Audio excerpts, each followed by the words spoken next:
the election we just had last year between Trump and Harris, it was policy light. There was hardly any discussion about policy at all. Donald Trump obviously not that interested in policy, more interested in his personality. But Kamala Harris, who you would have thought would have been more policy-oriented, was useless at policy. Well, because all her policies were so unpopular, she didn't want to mention them. Probably better not to talk about them. No, she just wanted to keep them quiet. Yeah, and for example, tariffs. There's going to be a huge change in American trade tariffs.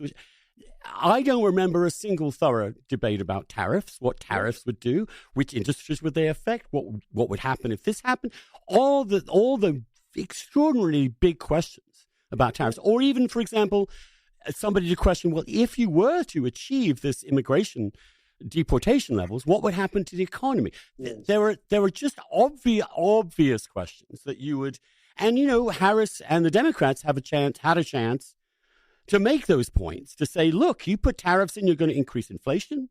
They could have had that as you want to bring back inflation, vote Trump. They didn't. And you pay the tariffs. I mean, this idea that the Chinese pay the tariffs. No. The Chinese export stuff, dump it in the port of Los Angeles. Whoever has imported it, whatever American companies imported the stuff, goes to pick it up from the port of Los Angeles. They pay the tariff to get it out of the port.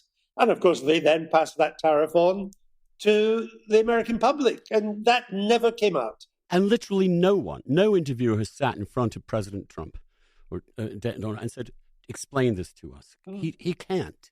The level at which he understands tariffs is so bizarre and so the idea we have a president who is doing something, he has no idea why he's doing it. No. He has no idea what the effects will be. He just has this thing in his head that tariffs are a beautiful thing. He thinks tariffs can replace the income tax. Yes, I saw that. He thinks that tariffs are going to make a ton of money. But of course they won't, and it'll be offset by the fact that the American consumer will have to pay a lot more. Yeah. Now, I want to ask, if I were a Republican, I'd be like, well, in 9 months' time, when inflation is going up again because of you, and not only that, because of the deportation program, we're also seeing big collapses in labor force participation. Yeah. So we're having a decline in growth. We're having stagflation pretty quickly. I'd be concerned about that. Has that ever been raised? No. I mean, economics is, there are many, you can ask 10 economists and you get 11 opinions. There are two things, though, that are pretty settled in economics that even the left and the right don't argue about. I mean, left and right economists, whether it be a Milton Friedman or a Paul Krugman. And that is, one is that rent controls are a bad thing, that rent controls reduce the supply of housing. And that's pretty much a consensus in economics. And the other is basically goes back to Ricardo in the 19th century.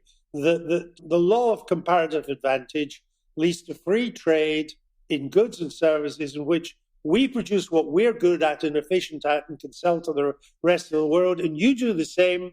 You buy our stuff, we buy your stuff, and we're both better off. And the fewer the tariffs, the better off we will both be. That, again, is pretty broadly accepted as an economic consensus on the left and the right. And at the moment, we're unpicking that consensus. The left is unpicking the consensus on rent controls. We've seen that in Germany and in some American cities as well. And the right is unpicking it on tariffs.